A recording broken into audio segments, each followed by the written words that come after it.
Happy Thanksgiving week. I'm thankful for you, my awesome listeners. But I'm also thankful for so much more. What's in the news with stories on Bill Weld, debtors prison, fake news, Big Brother, Sessions being sued, the AUMF, busted for hibiscus, victimless crimes, and Libertarian charity. And an Ancap Apps segment on the best VPN service that I've ever used. This episode is brought to you by Tom Woods' Liberty Classroom, helping you to become a smarter and more informed libertarian than ever before for just 24 cents a day. Welcome to The Lava Flow, channeling the flow of information to the libertarian, anarcho-capitalist, voluntarist, and agorist community. Find us at thelavaflow.com. Here's your host, Roger Paxton.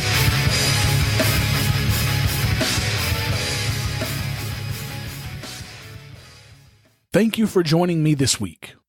From the home of the quintessential New England community of Wolfboro that is known as the oldest summer resort in America, this is the show that will bring you the people, places, and events that everyone in the Liberty Revolution needs to know. You can catch me on Twitter at the Lava Flow Pod. This is episode 75. I'm thankful for you. And it's Tuesday, November 21st, 2017, when there have already been more than 1,063 people killed by police this year. And the United States debt clock shows us at $20,531,946,000,000 in debt. What's wrestling my jimmies this week? You're about to find out. Let's do it to it. It's Thanksgiving week here in the United States, and I realized while trying to decide what I was going to talk about in this segment that this segment is usually pretty negative in nature. So today I wanted to do something a little bit differently. With all of the bullshit going on in the world, it's always healthy to take stock and take a step back and realize that we still have a lot to be thankful for. And I'm so fortunate to have tons to be thankful for, and I want to share that with you guys today. First and foremost, I am thankful for my family. I am the luckiest man alive, I shit you not. I married my best friend in the entire world, and together we made my other two best friends in the world. I shudder to think what my life would be without these three in my life. They consistently make me a better person, and I can't thank them enough for that, ever. And if it weren't for these guys, I would have never had the second thing on my list, community. I'm thankful to belong to one of the most amazing communities in the world. In my life, I've been involved in communities from school, work, friends, family, etc., but I've never had a more awesome community than I have right now. We are so lucky to call some of the most amazing and dynamic people in the world friends. And I'm so thankful for each and every single one of them. This community was brought together because of the ideas of one man, Jason Sorens, and the hundreds and thousands of people who have worked hard to help make it reality through the Free State Project. And even closer than that, the Free Coast community of New Hampshire is the best group of people that I've ever had the honor of being a part of. The group of friends that we've made here is amazing, and I'm thankful for each and every one of them. I won't even begin to name names because I would invariably miss some important people, and you would get sick of hearing all of the hundreds of our new intentional family. Each person here in their own way has had an impact on myself and my family, and I will never be able to repay them for that. I'm also thankful for podcasters. I listen to a ton of podcasts, both liberty-related and not liberty-related. I've learned so much in my commutes and short bits and pieces through podcasting to help make myself and the world a better place. More specifically, I'm thankful for the League of Liberty podcasters, Mark Claire, Johnny Adams, and yes, even Chris Spangle, for their help, their hard work, and their collaboration. I also need to give a very, very special thank you to the Libertas Productions podcast hosts as well. Scott McDonald and Adam Brown from the Ancap Barbershop, and Brian McQuaid from Resist the Empire. You guys fucking rock. Thank you so much for going on this amazing journey with me. I'm also thankful for, believe it or not, the National Libertarian Party. If I hadn't spent countless wasted hours banging my head against a wall trying to get somewhere in the political arena with libertarianism, I may never have realized what a colossal waste of time and resources the political process truly is. I'm also thankful for my health. Our family has been very fortunate to have no major health issues or concerns, and we're on a journey to become even more healthy. A major journey with my best friend and lover? Awesome. Life doesn't get better than this. I'm also thankful for you. Yes, you specifically, and every other single person listening to my voice right now. Without listeners to this show, I would be completely ineffective. Without you sharing and talking about my show, it would never grow. Without your help, we would not have had the opportunity to help make more libertarians through this show. And I've heard from dozens of you who have either become libertarian or become anarchist from a minarchist because of this show and the content. Every single time I hear that from one of you guys, it makes it all absolutely worth every second of the work I put into it. I'm also thankful for those who help promote the show through your financial support. I would still likely do the show if it never brought in a penny, but it sure makes it a lot easier to do when it brings in some money, let me tell you. It helps pay some expenses, but more importantly to me, it validates what I do, and it signals to me that you enjoy what I bring to you and that you see value in it. Like I say all the time, you guys fucking rock. So, like I said, I have much more to be thankful for than any single person deserves in life, and I'm thankful for that as well. Have you subscribed to the Lava Flow on iTunes or any mobile device yet? Then what's wrong with you? Go to thelavaflow.com/subscribe so you don't miss a minute of the show. And while you're subscribing, make sure to leave me a 5-star rating and review the show to help others find our podcast. thelavaflow.com/subscribe. It's time to shake up your podcast feed, folks, by subscribing to Lions of Liberty, the only libertarian variety show out there. Spend Mondays with me, Mark Claire, as I feature in-depth interviews with great names in the libertarian community and fun roundtable discussions. Electric Liberty Land with me, Brian McWilliams, every Wednesday, your weekly dose of comedy, culture, and liberty. And Felony Fridays with me, John Odermatt, where I expose injustice in the broken criminal justice system. Find us on iTunes, Stitcher, and at lionsofliberty.com.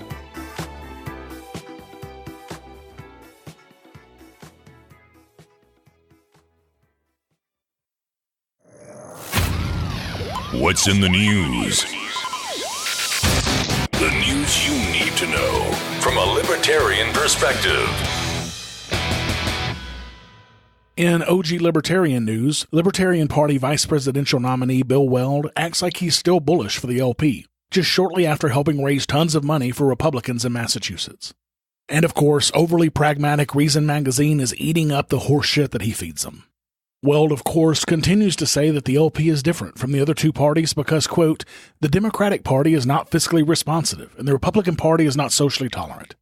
Look, as we've talked about on this show many times, this is just patently false. This is not what libertarianism is, nor is it what the Statement of Principles for the Libertarian Party stands for. Sadly, the LP has shifted from the Statement of Principles lately to try and find popular relevance instead of principles.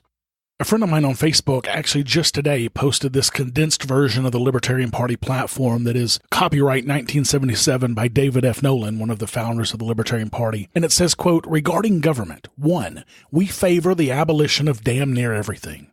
2, we call for drastic reductions and everything else. And 3, we refuse to pay for what's left. Can anyone honestly tell me that the Libertarian Party of today stands for any of that? Of course not.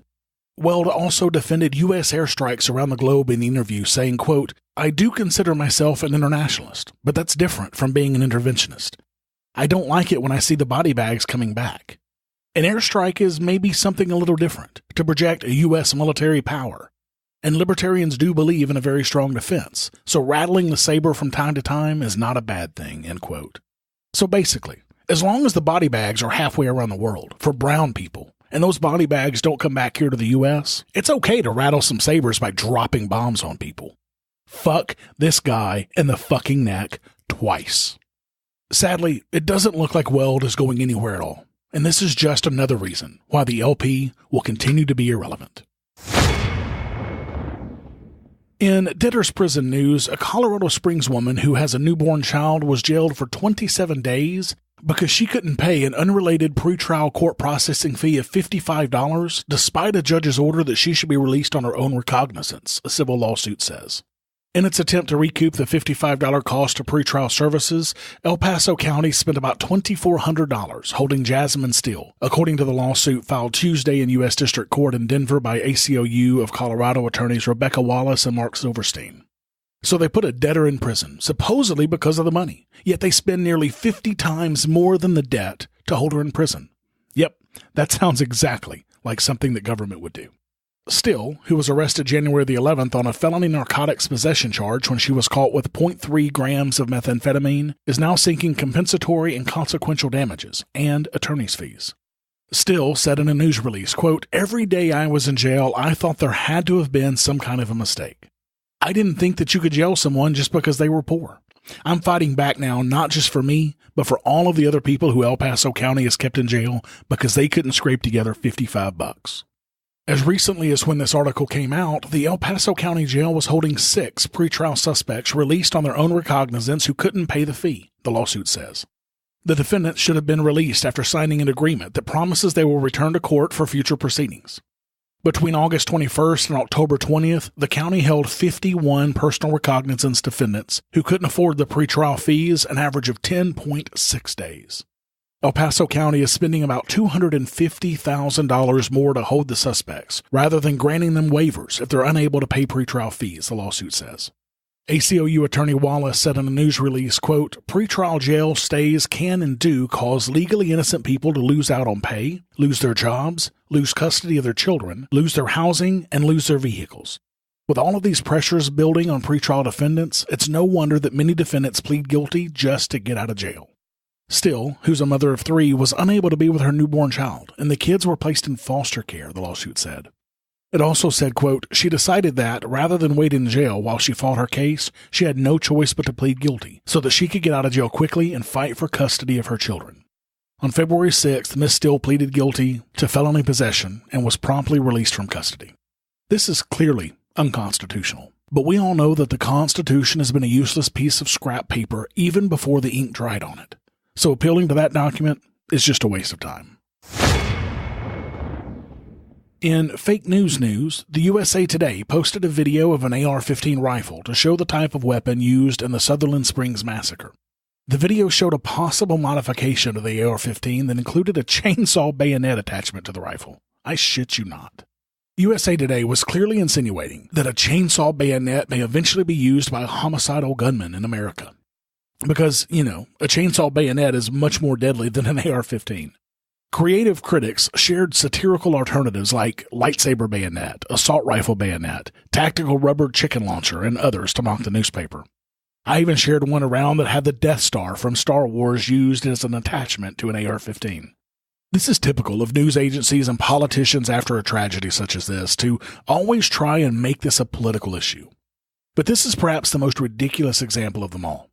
It makes it painfully clear that most reporters have no fucking clue about weapons to begin with, yet they have a lot of clout when it comes to calling for gun restrictions. It's even worse when politicians who actually make the law are ignorant of the subject. For example, in the context of a Hawaii U.S. Senator earlier this week saying domestic abusers shouldn't have access to weapons. This is already federal law, by the way. Former Secret Service agent Don Bongino noted that, quote, "Advocating for new firearm laws while simultaneously having limited to no knowledge about current firearm laws is a hallmark of the left," end quote. Now, folks, this is only going to get worse, too, and you know it. However, it seems that for now, popular opinion is against most major gun law changes. Let's hope it stays that way. In Big Brother news, the House Judiciary Committee has approved 27-8 the USA Liberty Act, which reforms as it reauthorizes Section 702 of the Foreign Intelligence Surveillance Act, which authorizes the surveillance of communications from non-U.S. residents. Next stop is a vote on the House floor. But defeated was an amendment its sponsors said would entirely close the backdoor loophole through which American communications, if they're on the other end of that conversation with non-U.S. residents, can be viewed without a warrant. A pair of legislators, Ted Poe, Republican from Texas, and Zoe Lofgren, Democrat from California, had proposed amending the bill to toughen protections against warrantless searches and seizures of emails and other online communications. Poe and Lofgren had argued that the amendment would provide the necessary constitutional protections while giving intelligence authorities the ability to target terrorists and other overseas targets. But if you still think this is about terrorists, then I've got oceanfront property in Arizona to sell you. The U.S. Senate proposed a similar USA Liberty Act as well. Senator Mike Lee, Republican from Utah, and Senator Patrick Leahy, Democrat from Vermont, introduced the Liberty Act bill, which will reauthorize the controversial Section 702 of the Foreign Intelligence Surveillance Act as well. This gives U.S. intelligence agencies permission to spy on and store Internet metadata and communications of foreign people living outside the U.S., along with communications of U.S. citizens which get, quote, swept up in the data collection. Yeah. The authorization for the George W. Bush-era program is set to expire on December 31st if Congress doesn't renew it. The Liberty Act would extend Section 702 for 6 years, with a number of small improvements. The bill will, quote, enhance accountability and increase protections for queries of Section 702 metadata, among other important reforms, the senators said. Some of the spying programs revealed by NSA whistleblower Edward Snowden are included under Section 702, including PRISM, which sweeps up data from servers of tech giants like Apple, Google, Facebook, and Microsoft. Similar legislation has been introduced as Section 702's expiration date approaches. The USA Rights Act would extend Section 702 for another 4 years, but with reforms intended to curb surveillance abilities, including a fix for the backdoor search loophole. Another bill being touted is the FISA Amendments Reauthorization Act, introduced by Richard Burr, Republican from North Carolina, chairman of the Senate Select Committee on Intelligence. It aims to reauthorize Section 702 for 8 years, without reform, but with additional violations of civil liberties. And that's coming from a Republican. Go figure. In fact, it aims to bring back about collection, whereby the NSA searches web traffic for any mention of intelligence targets. This means if someone mentions that target in an email, the email's content will be viewable and then storable. The NSA ended this practice in April to reduce chances of collecting U.S. citizens' communications. Bullshit, they ended it. Either way, Big Brother is going to be watching us for years to come. In cannabis news, a 12-year-old girl in Colorado is suing Attorney General Jeff Sessions over what the lawsuit claims is an unconstitutional federal prohibition on medical marijuana. Alexis Bortel, who uses a strain of cannabis oil called Haley's Hope to keep seizures at bay, said that she hopes the lawsuit will at least normalize medical marijuana. Her best hope, she said, is that it will legalize it nationwide. Marijuana is currently classified as a Schedule I drug, the same classification as heroin, and considered more dangerous than substances like cocaine, meth, and fentanyl, an often deadly synthetic opioid. Bortel and her family moved to Colorado to be able to legally obtain cannabis oil to treat her epilepsy. Doctors in her home state of Texas had even discussed the possibility of brain surgery for this girl. Medical marijuana has so far been legalized in 29 states and Washington, D.C. While the substance is still prohibited at the federal level, certain protections prevent the Justice Department from using federal funds to prosecute medical marijuana users in states where the substance is legal. But Sessions has indicated a harder line on marijuana and has been outspoken against the use of the substance. I love that this girl is going right after the mouthpiece of one of the most despicable men in the government today. If it takes lawsuits like this to stop the enforcement of victimless crimes, then so be it. Guys, you know Tom Woods. You know his books. You know his podcast. Now learn what he learned to get where he is today in Tom Woods' Liberty Classroom. Get the equivalent of a PhD in libertarian thought and free market economics online for just 24 cents a day while sitting at your computer or driving in your car. You can get it now at thelavaflow.com/woods. Listening to the audios and watching the videos will load you up with the facts, figures, and other ammunition that you need to feel supremely confident and come out on top when arguing politics or economics with yet another devoted socialist or neoconservative. But I repeat myself. Get a yearly membership to Tom Woods' Liberty Classroom for only $89 a year.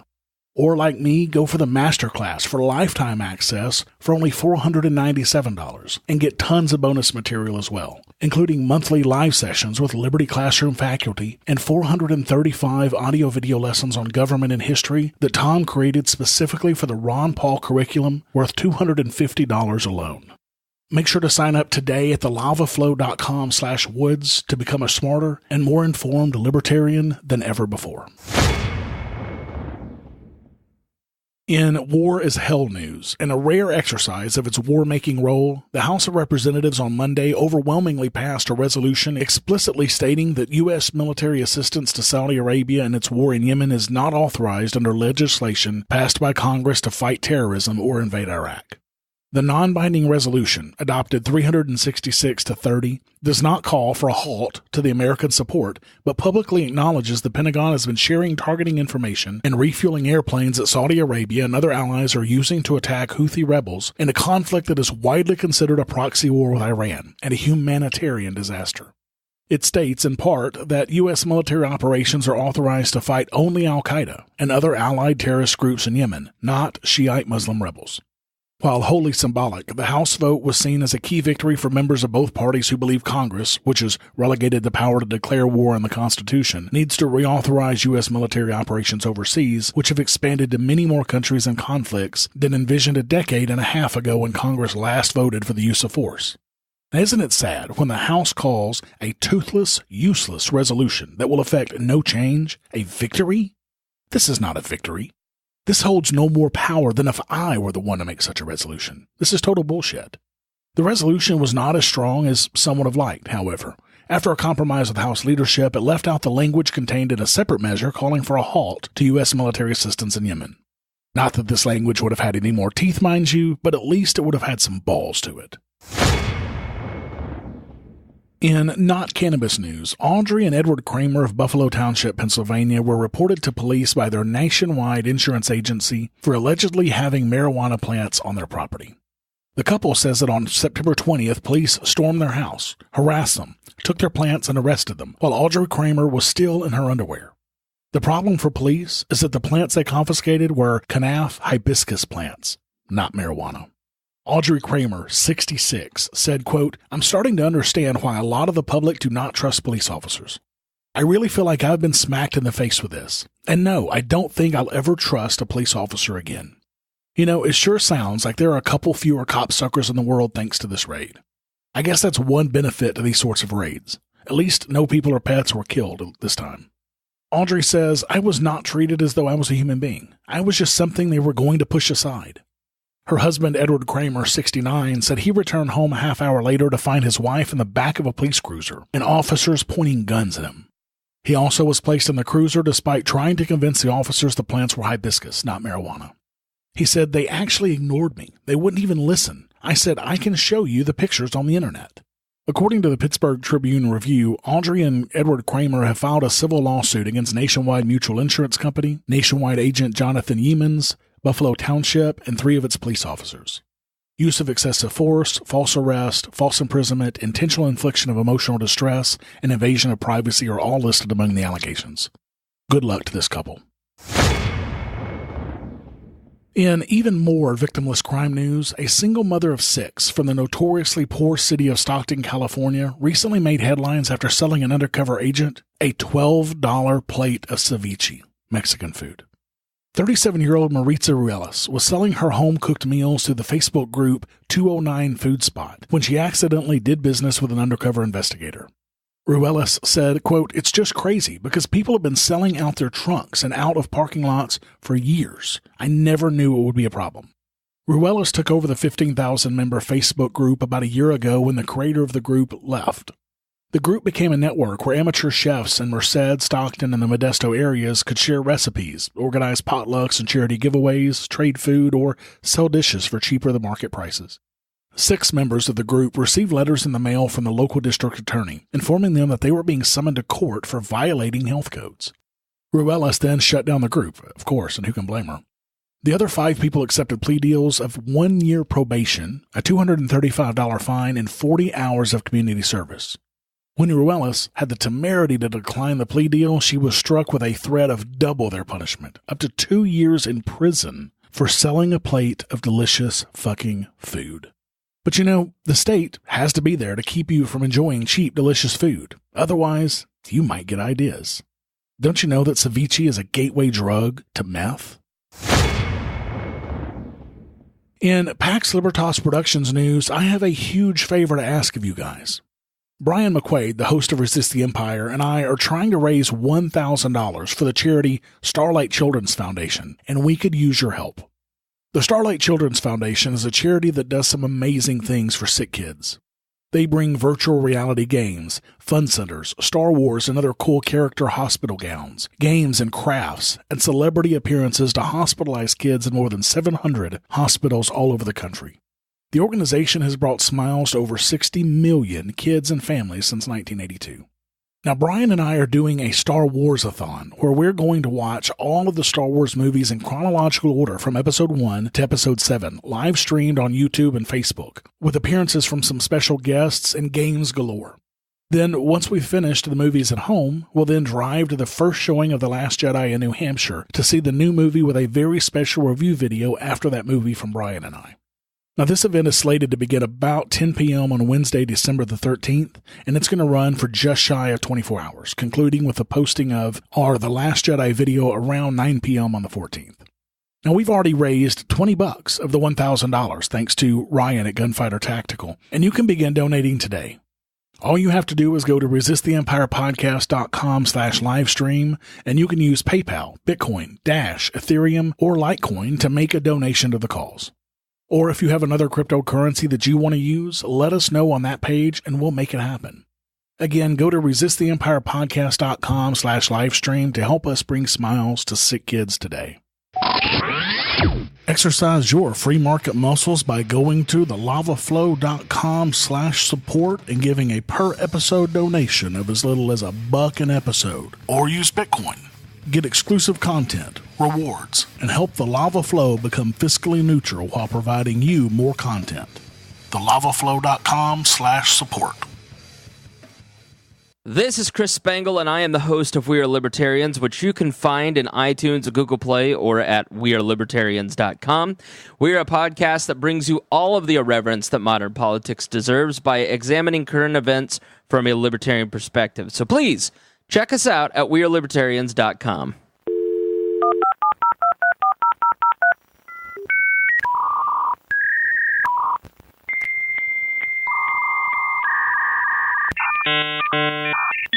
Ancap Apps.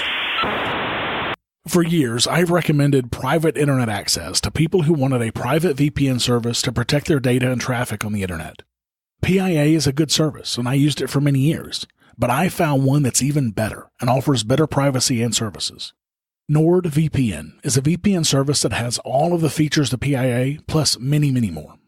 First, just like with PIA, you can pay for NordVPN using Bitcoin for some added protection of your privacy. PIA allowed for this, so this is just a plus. But some of the features of NordVPN are just awesome, though. First, NordVPN has nearly 2,000 servers worldwide to choose from with your VPN connection. They cover every continent except Antarctica, but as they say, that's only because penguins just don't get the internet. They also offer double data encryption, which encrypts data not once, but twice. It's the tightest security in the industry, and it will ensure that you have peace of mind. They also have a strict no logs policy. NordVPN never logs what you do and where you go on the internet. So if anyone asks, the best they can do is shrug their shoulders. And I love it that way. It's also one of the easiest to use VPN services that I've ever used. Download, install, and start protecting your online activity with literally just a few clicks. Just tap on Quick Connect button or choose the country you like and NordVPN will take care of the rest. Or you can just set it to connect every time your computer connects to the internet and forget about it. And one of the biggest issues with VPN services that I've used in the past, including PIA, is the speed. But NordVPN has fixed that. My speeds through NordVPN connecting to the same countries as PIA were anywhere from 3 to 10 times faster than my connections through PIA. NordVPN was always faster. And you don't have to worry about being exposed if your VPN connection drops. NordVPN has an automatic kill switch that will automatically block your device or terminate certain programs from accessing the internet outside the secure VPN tunnel. Now, they have apps for Windows, Mac, iOS, and Android, so you can protect all of your traffic from all of your devices with NordVPN. And for the price that you pay, you can protect up to 6 devices. And did I mention that it's cheap as fuck? I mean, starting as low as $2.75 a month, you can have peace of mind that your internet traffic is encrypted and your IP address is protected, no matter what you use the internet for. With NordVPN, you can securely access any website from anywhere around the world, safely share files via P2P network, and enjoy the fastest VPN experience without compromising your online security and privacy at all. Wait, what? You're not using a VPN product yet? What the actual fuck? Now that there's a much better and cheaper and easier to use product out there, there is no excuse to not protect your traffic for $33 a year. You don't do illegal things on the internet, you say? So fucking what? Do you really want the government or hackers to see what you're doing online with your unencrypted traffic and to have an easy way to see where you're connecting from with your unprotected IP address? No, you don't. And neither do I. So make sure that you check out NordVPN today by going to thelavaflow.com/VPN. And yes, this is an affiliate link, but that doesn't matter. I recommended PIA for years without having an affiliate code because I felt that they were the best out there. NordVPN is far superior to PIA, and I'd recommend this to you even without an affiliate code. So sign up at thelavaflow.com/VPN today, and I'll get a little bit for the show for my trouble, and you'll get the best VPN I've ever seen on the market. Win-win. Thank you for listening to the show this week. As always, I need to thank my favorite lunch date, Jessica, for her help with the show. For the show notes to this episode, where I put links and other information that's been on the show this week, go to thelavaflow.com/75. I've got 5 new supporters this week. Yes, 5. Holy hell. Rusad pledged $2.50 per episode using Patreon. Thank you so much, Rusad. That is awesome. Also, Justin Z, John B, Cat M, and Wretched Owl all pledged $1 per episode using Patreon. That's huge, guys. Thanks so much. So thanks to Rusad, Justin, John, Cat, and Wretched Owl, and all of my awesome supporters, I am at, wait for it, $2.44 per episode, or 97.6% of the way towards my next goal of $250. Guys, I'm only $6 per episode away. I can't believe it. When I hit this next goal, I'm going to be bringing you a full episode of The Lava Flow every single week instead of every other week. Look, I know that you want more content from me, and I want to give it to you. So add your pledge today to help me bring you twice the Lava Flow that you're getting today.